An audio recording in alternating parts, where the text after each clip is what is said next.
morning and a very warm welcome. You are watching Janata Television and this is the English Bulletin with me, Anustha Acharya. The top stories first. Yogesh Bhattrai expressed concern on budget, states the budget not in condition to move forward.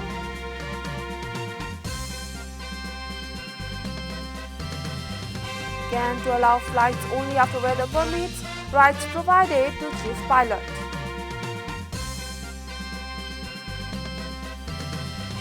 Government accused of announcing populist budget targeting upcoming election.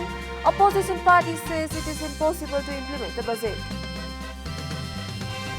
Shanghai eases lockdown after 2 months. People allowed to move freely now.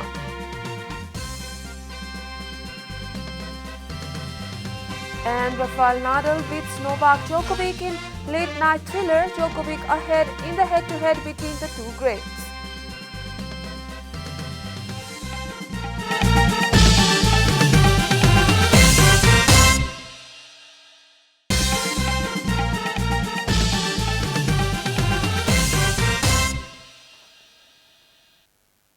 And now the news in detail. Secretary of the main opposition party CPNUML Yogesh Bhattrai has expressed serious concern that the government has cut the budget in the education and health sectors due to non-availability of commission. Participating in the discussion on the budget in the House of Representatives meeting, he accused Finance Minister Sharma of doing the same thing, saying that the video of the finance ministers reducing the budget for education and health sector due to non-availability of commission was viral. It is because Secretary Bhattrai has cut the budget of education and health sector without commission. Finance Minister Janata Sharma has been questioned. Secretary Bhattrai retreated that the budget was not in a position to move forward as it stood at the crossroads in the meeting.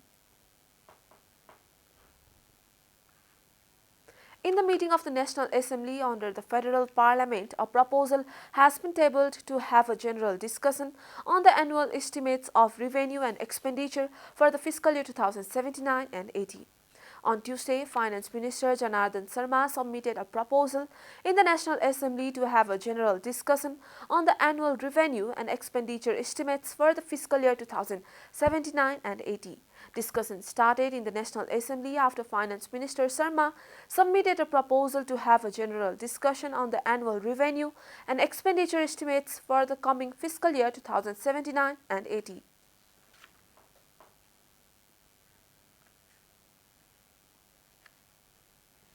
This is Janata Bulletin. We'll be right back after a short break.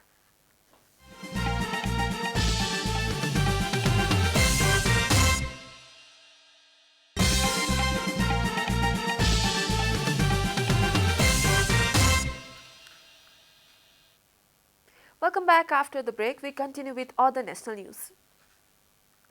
The government yesterday confirmed 10 new cases of COVID-19 across the country. According to the Ministry of Health and Population, the number of active cases of COVID-19 has dropped to 150 after 5 people recovered from the disease. So far, a total of 979,137 people have tested positive for the virus in Nepal, while 966,962 people have already recovered. No new death from the virus was reported yesterday. The death toll from the virus remains constant at 11,951. Nepal is currently among top 66 countries affected by coronavirus. USA tops the list with 85.72 million cases, followed by India with 43.15 confirmed cases. The virus has infected more than 531.39 million people worldwide and has claimed over 6.32 million lives.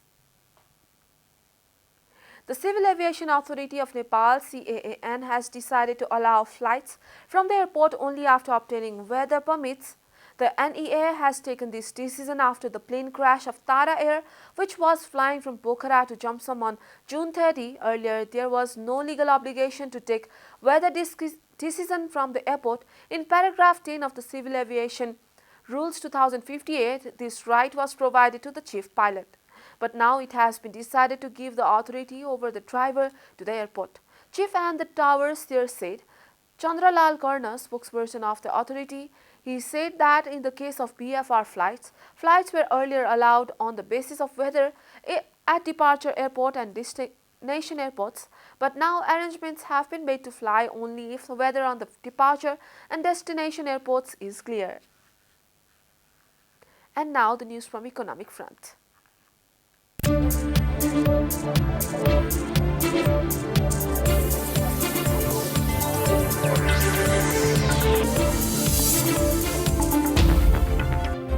The government has decided to hike the salary of civil servants and also reduce the age limit of elderly people to receive old age allowance. Many people view this as a populist move to secure votes in the upcoming election. The provincial elections are scheduled to be held after 5 months. Although the government claims that the budget is balanced, the opposition parties say that it is not possible to implement it. A group of people believe that the budget announced by the government is likely to cause immediate as well as long-term problems. The budget unveiled by Finance Minister Janata has populist programs such as increasing salaries of civil servants, reducing the age limit of elderly people to receive old age allowance, pension for farmers and the hike in allowance for nursing women.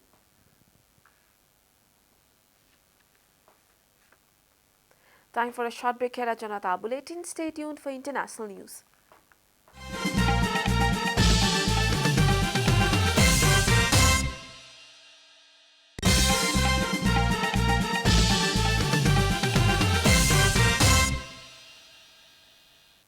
Welcome back. Now the international news. The Chinese city of Shanghai, the country's economic center and the global trade hub, has eased COVID curbs after a 2-month lockdown. At midnight local time 16 GMT Tuesday, restrictions were relaxed to allow most people to move freely around the city of some 25 million people. But at least 650,000 residents will remain confined to their homes. China's overall policy of zero COVID remains in place and people catching COVID face quarantine or hospital.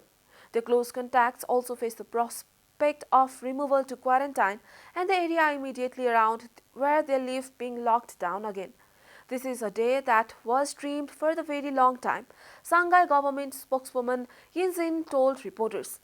Everyone has sacrificed a lot, this day has been hard-won and we need to cherish and protect it.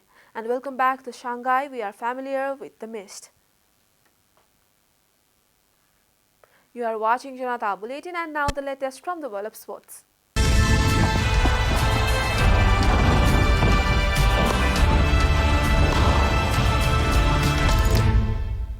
Rafael Nadal demonstrated once again why he is the greatest player in French Open history by beating longtime rival Novak Djokovic in a late-night thriller to reach the men's single semi-finals. Nadal, going for a 14th title, started superbly and fought off resistance from defending champion Djokovic to win 6-2, 4-6, 6-2, 7-6 at Roland Garros. Nadal secured victory at 1:15 a.m. local time after over 4 hours on court. The 21-time Grand Slam winner now faces third seed Alexander Zverev on Friday. Germany's Zverev, 25, reached the semi-finals and secured successive year after surviving teenage sensation Carlos Alcaraz. To win against Novak, there is only one way: to play our best from the first point to the last, said 35-year-old Nadal, who thanked the chattier crowd at showing the love. This is one of those magical nights. For me, victory for Nadal avenged his semi-final defeat by Djokovic last year and extended his all-time record on the Roland Garros clay to 110 wins in 113 matches. The rivalry between the pair is the most enduring in men's tennis, with Nadal winning their 59th meeting, seeing him narrow the gap to 30-29 in the head-to-head. We are at the end of Janata Bulletin and the headlines once again. Jestha expressed concern on budget, states the budget not in condition to move forward. CAAN to allow flights only after weather permits, rights provided to the chief pilot. Government accused of announcing populist budget targeting upcoming election. Opposition parties say it is impossible to implement the budget. Shanghai eases lockdown after 2 months. People allowed to move freely now.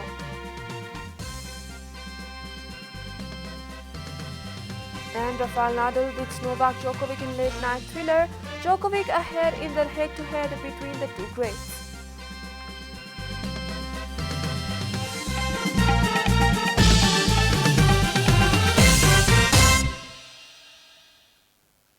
And that's all from the English News Desk for today. You can follow Janata Television and our programs on various social media platforms, including on our website janatasamachar.com. Keep watching Janata Television. Namaste.